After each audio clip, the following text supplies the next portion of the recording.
नमस्कार मित्रांनो, जीनियस सायन्समध्ये आपलं मनापासून खूप खूप स्वागत है। नमस्कार दोस्तों, आपका जीनियस साइंस में सब बच्चों का, स्टूडेंट्स का, पेरेंट का, टीचर का, सबका बहुत बहुत स्वागत है।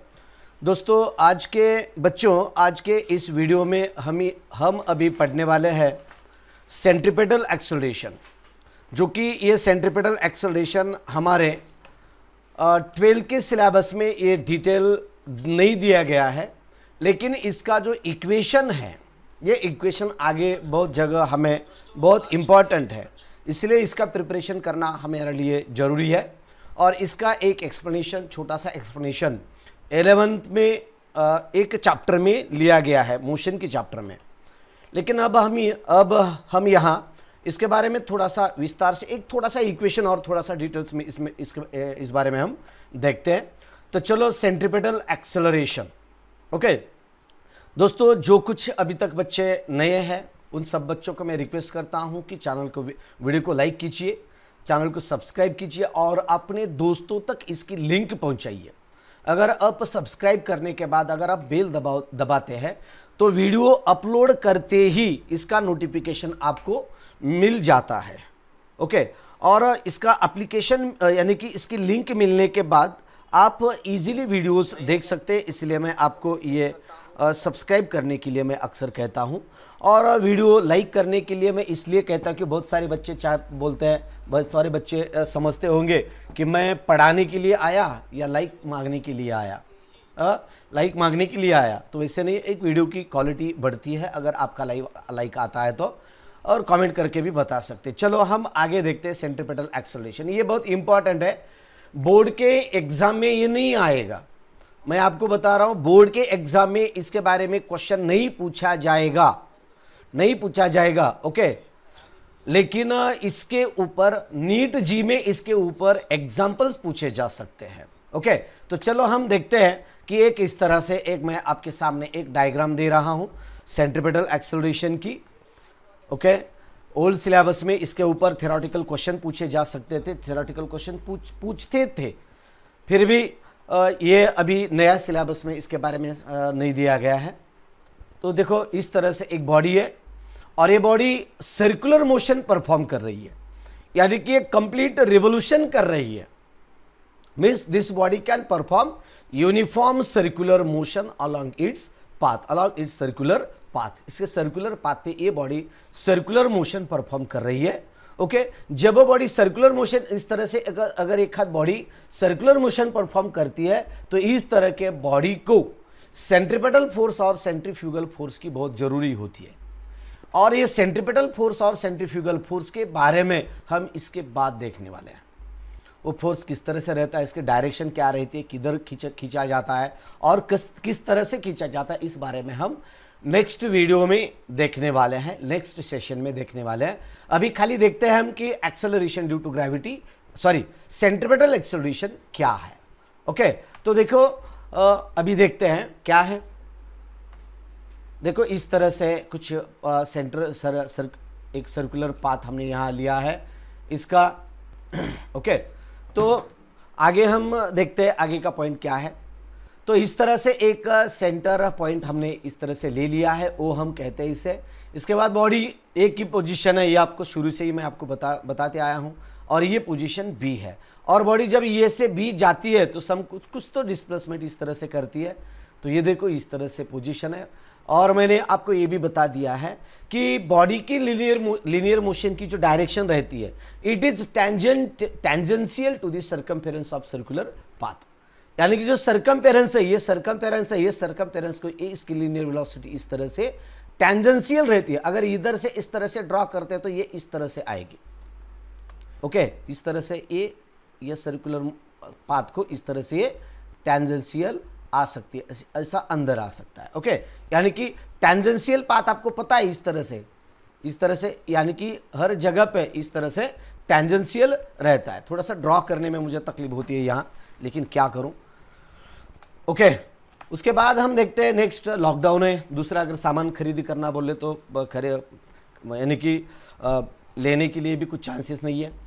तो डिफाइंड सेंट्रीपेटल एक्सेलरेशन बोले तो क्या, and derive its expression for particle performing UCM. अगर कोई पार्टिकल यूनिफॉर्म सर्कुलर मोशन कर रहा है तो उसका हम एक्सप्रेशन किस तरह से दे सकते हैं। एक्सप्रेशन क्या आपको पूछा नहीं जाएगा, खाली आपको क्वेश्चन, डेफिनेशन और उसकी डेफिनेशन आपके लिए इंपॉर्टेंट है।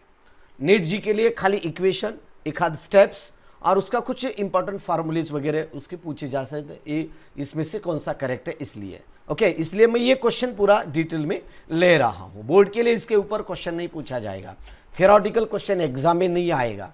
Okay, the acceleration of particle performing UCM. समझो एक पार्टिकल है और वो पार्टिकल इस तरह से सर्कुलर मोशन परफॉर्म कर रहा है कि यानी एक पार्टिकल है और दिस पार्टिकल में भी performing uniform circular motion along the circular path और इसका ए सेंटर है। ओके, आगे क्या कहते हैं देखो, तो आगे देखो इस तरह से सपोज देखो which is directed toward the centre, acceleration of particle performing UCM. एक पार्टिकल है वो यूनिफॉर्म सर्कुलर मोशन परफॉर्म करता है। Okay, and its direction is toward the centre.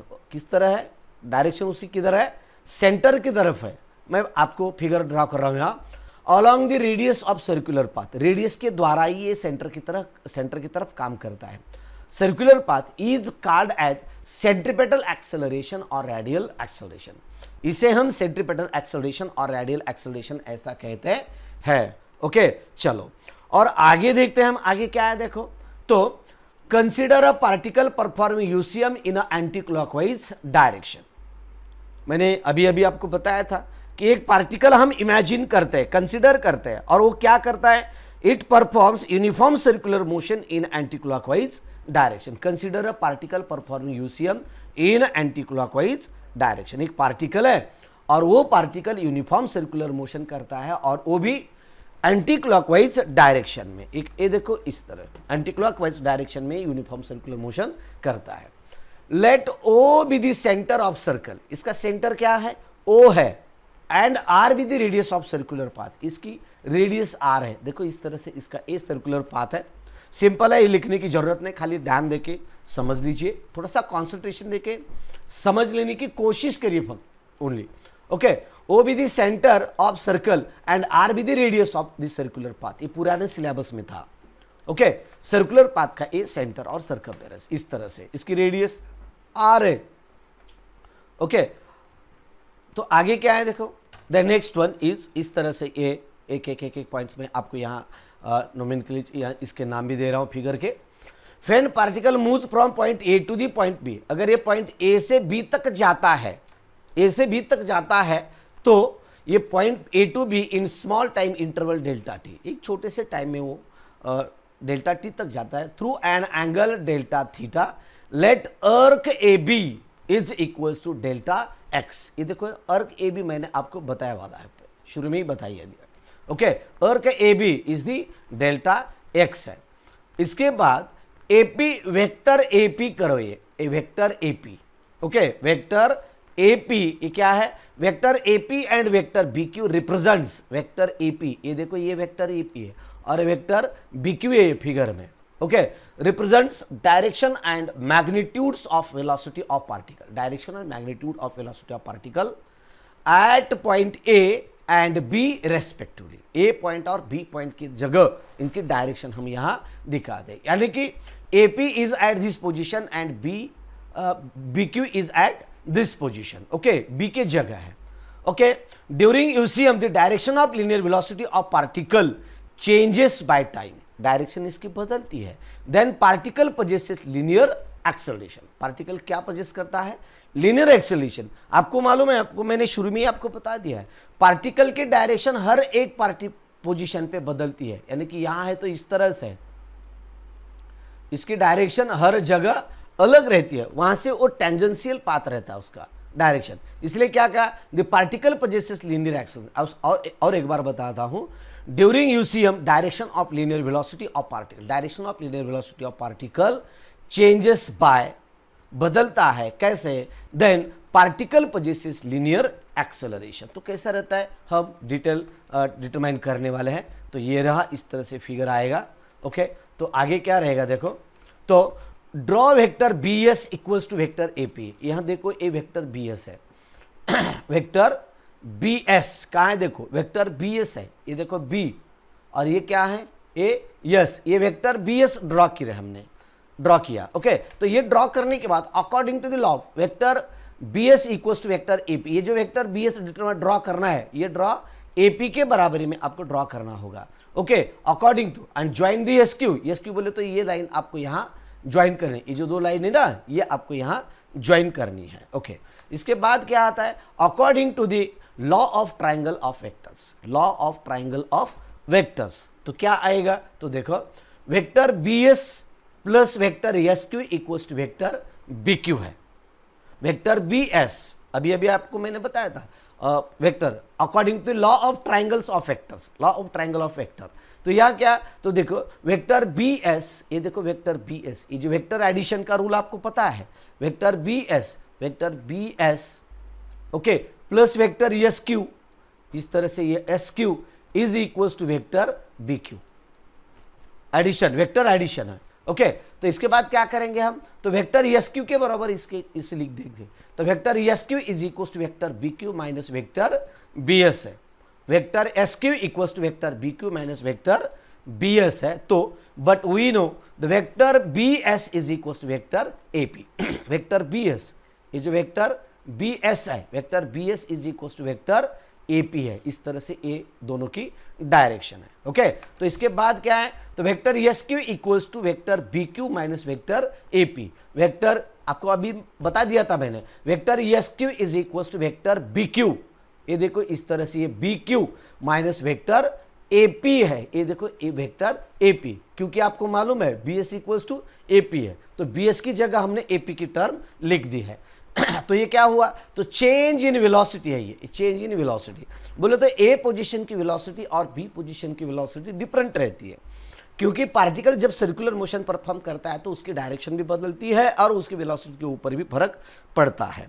Okay तो इसके बाद हम क्या है आगे का पॉइंट देखते हैं, चलो देन चलो वीडियो को लाइक कीजिए, कॉमेडी भी करिए और अपने दोस्तों तक इसे शेयर भी करिए। बहुत सारे बारे आपको लगता होगा कि एक लाइक करो क्यों कहते हैं, क्योंकि आप लाइक करते हैं तो मुझे एक समझ में आता है कि वीडियो में अच्छी तरह से पढ़ा रहा हूँ और आपके समझ में आ रहा है, ये मुझे कॉन्फिडेंस मिलता है, थोड़ा सा मेरा भी हौसला बढ़ता है, जैसे मैं आपका हौसला बढ़ा रहा हूँ वैसे मेरा हौसला बढ़ता है, इसलिए आपको थोड़ा सा लाइक करें तो अच्छा रहता है, लाइक किया करो, शेयर भी करो और अपने दोस्तों तक इसे पहुँचाइए। और geniusscienceedu.com जो अपनी वेबसाइट है, वेबसाइट कल नहीं तो परसों शुरू होने वाली है, तो वेबसाइट पे आप विजिट कर सकते हैं। ओके तो ये देखो vector S Q equals to vector B Q minus vector A P, that is the change in velocity है। ओके तो vector S Q equals to क्या है, तो ये देखो वेक्टर एस क्यू है, तो ये दोनों का डिफरेंस है, vector B Q minus vector A P, vector B Q minus vector A P है, तो ये दोनों का डिफरेंस है। डिफरेंस बोले तो क्या, change in velocity, change in velocity यानी कि इसकी वेलोसिटी v2 है, बाद में v1 is equals to delta v, इस तरह से आता है, इस तरह से v2 minus v1 equals to delta v आता है। ओके तो आगे क्या रहेगा, देखो angle between two lines is equals to angle between their normals drawn, angle between two lines is equal to angle between their normal drawn, ये principle के बाद then the angle S B Q किधर है, देखो ये angle S B Q किधर है, ये एस बी क्यू, इस तरह से ये एंगल एस बी क्यू, कितना एंगल है, ये एंगल डेल्टा थीटा है। ओके उसके बाद है angle major angle A O B, ये कहाँ है, देखो ये है ए ओ बी, ये इस तरह से ए ओ बी है। ओके इस तरह से ये ए है, ये देखो इस तरह से ए है और ए ओ बी है, तो ये भी ट्रायंगल।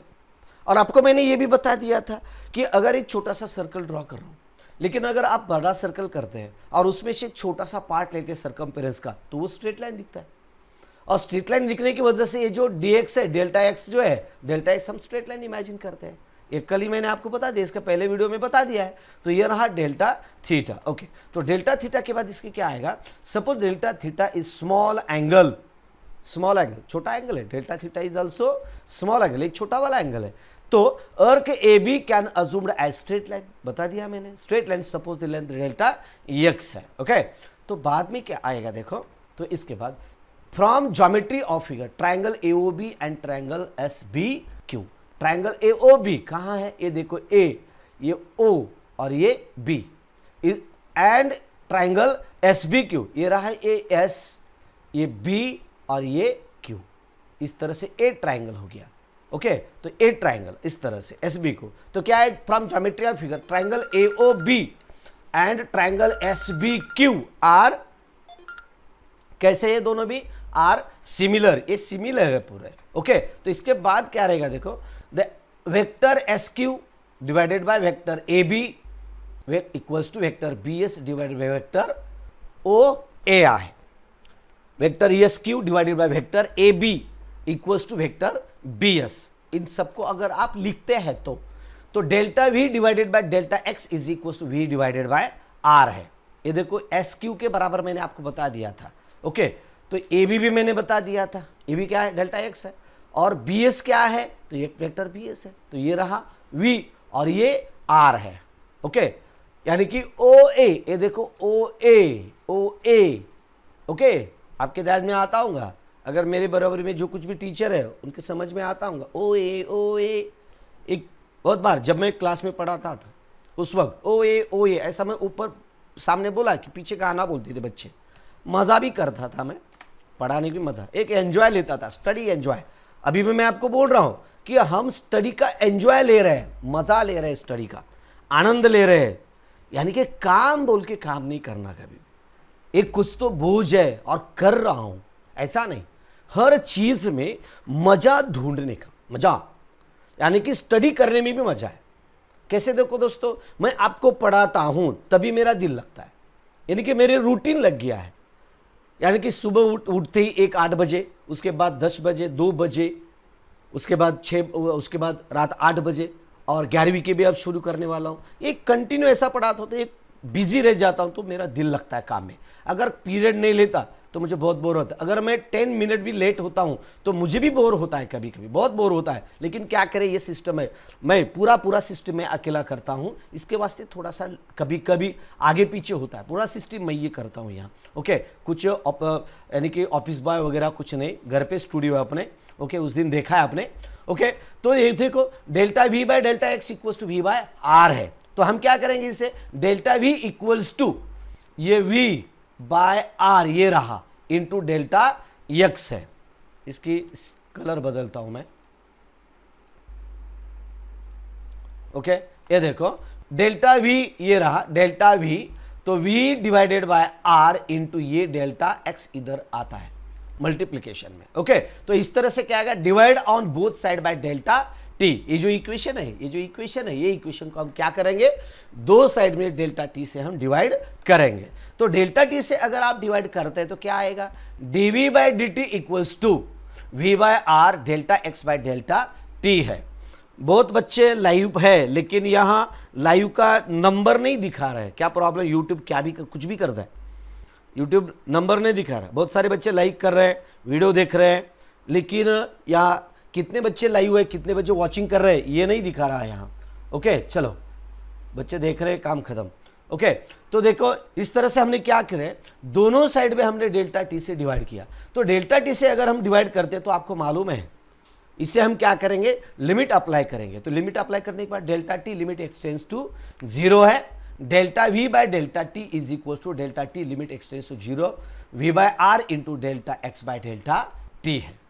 ओके ऐसे तो इसके बाद क्या करेंगे देखो, तो delta T limit extends to 0 delta V by delta T is equal to V by R, delta T limit extends to 0 delta X by delta T है। यानी कि जो बड़ी टर्म है, जो कांस्टेंट टर्म है, हमने लिमिट के बाहर ले लिया। ओके इस तरह से v बाय आर।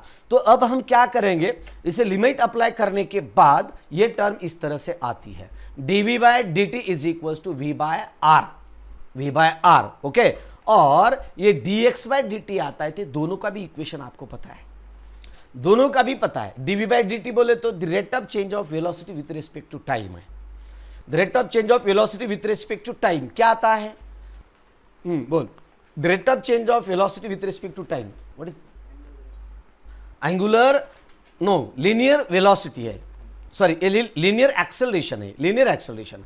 और delta X by delta T यानी कि this is the linear velocity है, लीनियर एक्सेलरेशन और लीनियर वेलोसिटी। तो हम क्या करेंगे या but we know dv by dt is equal to ये and dx by dt is equal to v है। dv by dt is the a and dx by dt is the v है। तो हम क्या करेंगे यहाँ दोनों की भी टर्म इस तरह से लिख देते हैं। तो v equal a equals to ये देखो ये dv by dt के जगह हमने a लिख दिया और ये dx by dt के जगह हमने ये v लिख दिया। तो इसके जगह ये आया, ये v बाय आर वैसे ही आया और उसके बाद यहाँ v आया। तो यहाँ क्या आएगा, तो देखो इस तरह से ये a is equal to V by R into V आता है और ये दोनों का अगर हम मल्टीप्लीकेशन करते हैं तो v स्क्वायर बाय आर आता है, v square by R, v square by R आता है। तो इसे हम कहते हैं लीनियर सेंट्रीपिटल एक्सेलरेशन। ओके, तो ये रहा हमारा सेंट्रीपिटल एक्सेलरेशन। बट हमें पता है, क्या पता है, v equals to R omega है, ये हमने इसके पहले वीडियो में डिटरमाइन किया है। तो v equals to R square omega square divided by R है।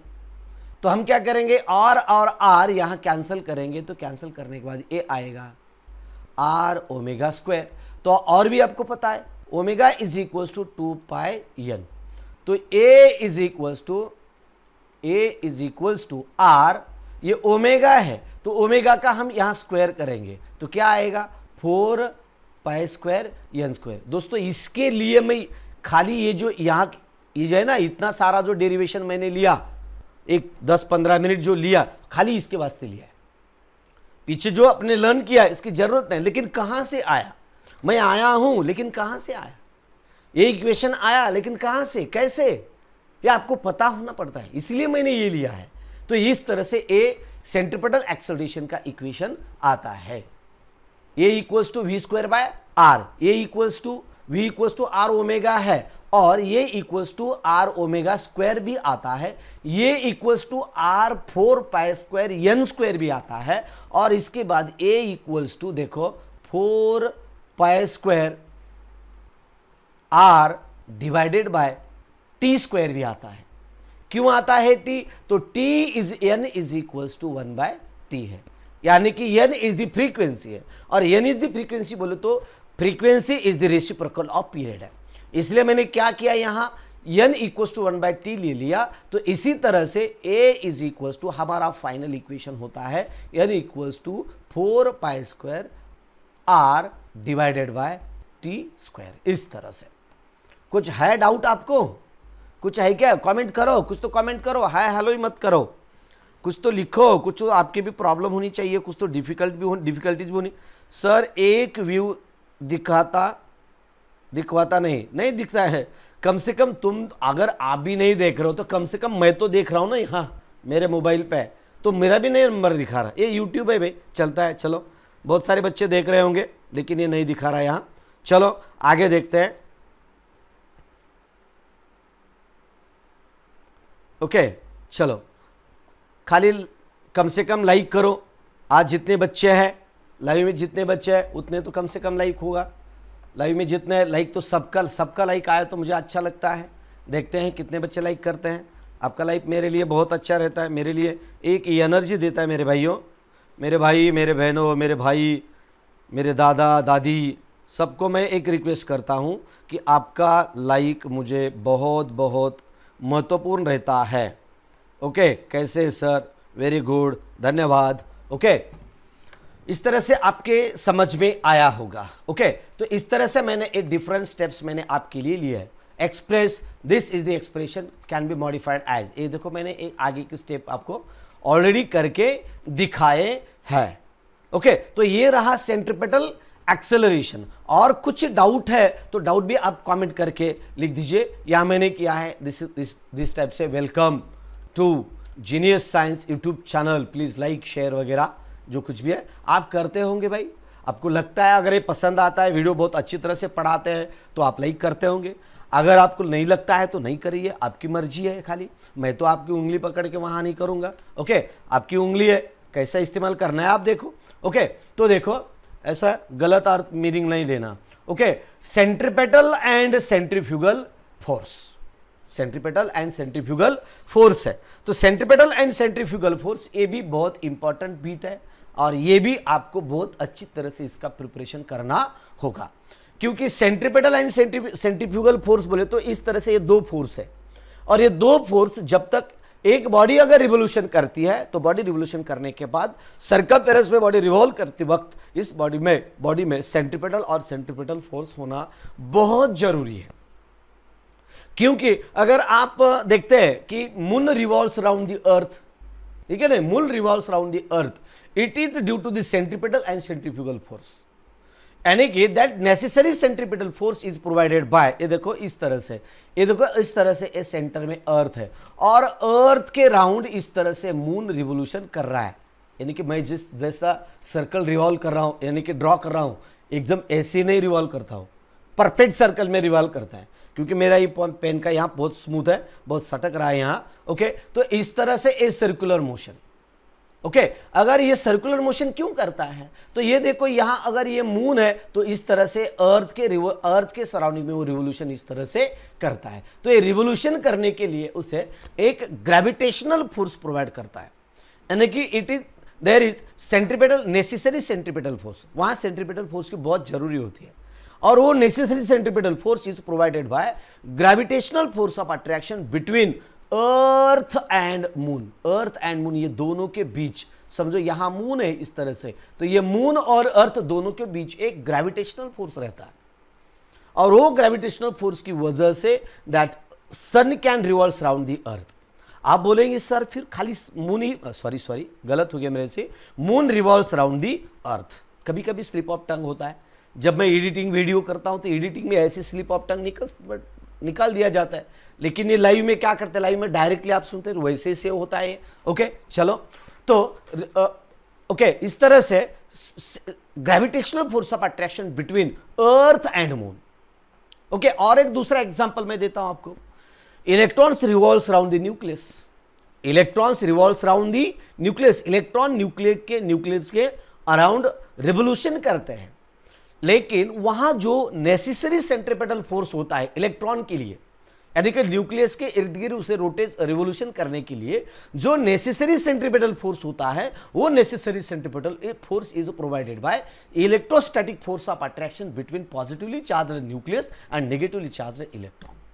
इन दोनों के बीच एक टाइप का फोर्स ऑफ अट्रैक्शन रहता है और उसी फोर्स ऑफ अट्रैक्शन के हिसाब से, उसकी मदद से ये वहां रिवोल्यूशन करते हैं इलेक्ट्रॉन्स। ओके, आगे का और एक एग्जांपल देता हूं मैं आपको। तो नेक्स्ट वाला एग्जांपल है कि all planets revolves around the sun. जितने भी सारे प्लैनेट्स हैं वो सन के round that are revolves around the sun, यानी कि सन के चारों ओर वो घूमते हैं। क्यों घूमते हैं, that is also, there is also necessary centripetal force and which is provided by gravitational force of attraction between moon and that particular planet। दोस्तों आपने बच्चों आपने 10वीं के क्लास में न्यूटन्स लॉ ऑफ ग्रेविटेशन आपने लर्न किया है। वहां क्या बताया आपको, तो वहां ऐसे इस तरह से आपको बताया गया था, तो F is equal to G m1 m2 divided by r square, इस तरह से इक्वेशन आपको फार्मूला दिया गया था। ये फार्मूला क्या बताता है, तो ये देखो that F is directly proportional to m1 m2 divided by r square, इस तरह से ये फार्मूला है। और भी अगर आप इसका बाइफर्केशन करते हैं और भी इससे थोड़ा सा सिंप्लीफाई करते हैं तो F is directly proportional to m1 m2 आता है और F is inversely proportional to r square आता है। तो ये क्या है, r स्क्वायर क्या है, तो r स्क्वायर क्या है देखो, तो this is the first body and this is the second body. Suppose this is the m1 and this is the m2, इस तरह से ये दो बॉडी है। अगर ये दो बॉडी एक दूसरे की ओर खींचते हैं, इस तरह से एक खींचते हैं एक दूसरे को, means there is a force of attraction in between two bodies. ये विश्व में जितनी भी बॉडीज है उन सब बॉडीज में एक फोर्स ऑफ अट्रैक्शन रहता है और वो फोर्स ऑफ अट्रैक्शन डिटरमाइन करने की कोशिश पहली बार साइंटिस्ट न्यूटन ने किया है।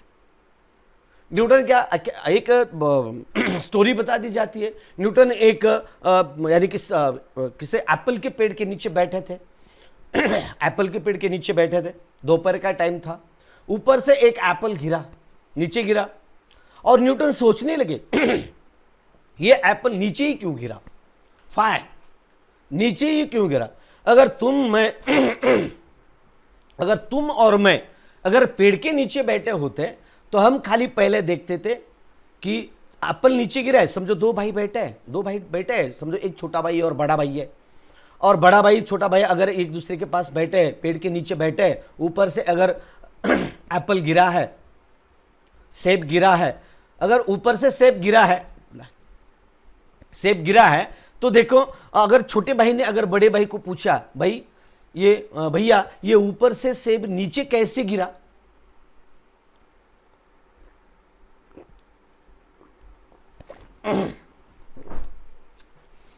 वो बड़ा भाई बोलेगा अरे वो तो सिंपल है, ऊपर से नीचे ही गिरता है वो। नहीं, फिर भी वो छोटा है ना, छोटा पूछता है, छोटे को हक होता है बड़े को पूछने का, यानी कि क्वेश्चन पूछने का, अपने डाउट्स पूछने का एक हक होता है, और वो हक के दौरान वो पूछता है कि फिर भी नीचे कैसा, अरे गधा ही क्या तू, नीचे ही गिरता है सफरचंद, अगर यानी कि सेब नीचे ही गिरता है, नहीं फिर भी ये ऊपर क्यों नहीं गया, नीचे क्यों गया, ये देख तू 3-4 बार मुझे क्वेश्चन पूछा है कि सब यानी कि जो सेब नीचे क्यों गिरता है, नीचे क्यों गिरता है, नीचे ही गिरता है, उठ गधे, मेरे को टेंशन मत दे, उठ, और वो जो सेब गिरा है वो सेब देख, उठा के लेके आ मेरी तरफ, अगर वो पका हुआ है तो उसके 4 पार्ट्स कर, उसमें से एक पार्ट तू खा और एक पार्ट मुझे दे दे। हम एक कॉमन पर्सन हम इसी तरह से सोचते हैं, ऐसे हो सकता है, लेकिन जो अनकॉमन पर्सन रहते, असामान्य माणसं जे असतात, ते असामान्य माणसं असं काहीतरी असामान्य शोधून काढतात। सफरचंद खाली पडलं, साधं सफरचंद, त्याच्या अगोदरी पडले नव्हते का सफरचंद पृथ्वी तलावर, बरेच पडले असतील ना, पण न्यूटनच्या समोर बसल्याबरोबर, न्यूटनला पडल्याबरोबर दिसल्याबरोबर त्यांनी नवीन लॉ काढला, आणि या लॉ मध्ये त्यांनी काय सांगितलं, that the F is directly proportional to the product of their masses, यानी कि दोनों के बीच जो भी, मैं सेंट्रीपेटल फोर्स बता रहा हूं आपको, सेंट्रीपेटल फोर्स को छोड़ के नहीं गया मैं, ओके, द नेसेसरी, यानी कि दोनों के बीच एक फोर्स ऑफ अट्रैक्शन है, तो क्या हुआ, the F is directly proportional to the M1 M2, उनके मास के बराबर, यानी कि प्रोडक्ट होता, प्रोडक्ट के proportional to, then the force in between them is directly proportional to the product of their masses and inversely proportional to the square of distance between them, यानी कि दोनों के बीच जितना भी कुछ डिस्टेंस होगा वो इनवर्सली रहेगा, जितना डिस्टेंस बढ़ेगा उतना फोर्स कम होगा, जितना डिस्टेंस बढ़ेगा उतना फोर्स कम होगा, और ये दोनों इक्वेशन का कंबाइन करके उन्होंने एक फाइनल इक्वेशन बता दिया, उसे कहते हैं हम न्यूटन्स लॉ ऑफ ग्रेविटेशन। यानी कि मून और अर्थ, मून और सन और एनी अदर प्लैनेट के बीच एक फोर्स ऑफ अट्रैक्शन रहता है, उसे कहते हैं हम ग्रेविटेशनल फोर्स, और उसी फोर्स के मदद से ये all planets can revolve around the sun, and that necessary centripetal is force is provided by gravitational force of attraction. Okay, इस तरह, इसीलिए मैंने ये पूरा इतिहास न्यूटन को भी यहां लेके आया, न्यूटन के खानदान को यहां लेके आया, क्योंकि मुझे ये आपको समझाना था। सेंट्रीपेटल फोर्स आप अक्सर देखते होंगे, अगर आप व्हीकल पे जा रहे हो तो कहीं तो एक रास्ता है, क्रॉस हो रहा है रास्ता, यानी कि वहां सर्कुलर पाथ है कहीं तो भी, तो बहुत बार आपने ऐसे भी देखे होंगे कि बहुत सारे एक्सीडेंट एक कर्वेचर पे होते हैं, यानी कि जहां टर्न होता है, टर्न पे भी ज्यादा से ज्यादा एक्सीडेंट टर्न पे ही होते हैं। ये क्यों होते हैं, तो वहां सेंट्रीपेटल फोर्स और सेंट्रीफ्यूगल फोर्स दोनों इक्वल नहीं होते, बैलेंस नहीं होते, और नेसेसरी सेंट्रीपेटल फोर्स वहां प्रोवाइड नहीं होता। जो आने वाला, जो आता है उधर से, वो थोड़ा सा फास्ट स्पीड में आता है, उसमें थोड़ा सा घमंड रहता है, मैं बहुत कॉन्फिडेंट रहता है कि मैं बहुत अच्छी तरह से गाड़ी चला सकता हूं, मैं यूं यूं यूं यूं यूं यूं चला सकता हूं, यूं यूं यूं यूं करते हैं, कहीं दांत गिरते पता भी नहीं चलता, इधर पाँव रहता है, इधर सर जाता है, इधर हाथ टूट जाता है। लेकिन दोस्तों, आप जब भी कभी सर अगर कर्वेचर से व्हीकल चला रहे हो तो थोड़ा सा समझदारी से चलाओ, स्लोली चलाओ, यही हमें इस यूनिट में पढ़ना है। ये जो सेंट्रीपेटल फोर्स और सेंट्रीफ्यूगल फोर्स जो है, इसमें हमें यही पर पढ़ाने वाला हूं मैं कि आप सेंट्रीपेटल फोर्स और सेंट्रीफ्यूगल फोर्स इस तरह से रहते हैं, यानी कि आप डेली लाइफ में कहां कहां इसका इस्तेमाल होता है, ये इससे आगे आपको लर्न करना है दोस्तों। तो अभी तक मैंने सेंट्रीपेटल एक्सेलरेशन के बारे में मैंने आपको बहुत अच्छी तरह से पढ़ाने की कोशिश की है। तो अभी इसके जो आगे का बीट है सेंट्रीपेटल फोर्स और सेंट्रीफ्यूगल फोर्स, मैं इसके बाद के वीडियो में लेने वाला हूं। तो इस वीडियो के लिए अभी हम यहां ठहरते हैं, जल्दी मिलते हैं नेक्स्ट वीडियो में। तब तक लाइक तो किया है ना, वीडियो को शेयर भी किया है ना। ओके, धन्यवाद, थैंक यू, बाय बाय दोस्तों। तो कल मिलते हैं, कल सुबह मिलते हैं 8 बजे। तब तक जय हिंद, जय भारत, बाय बाय।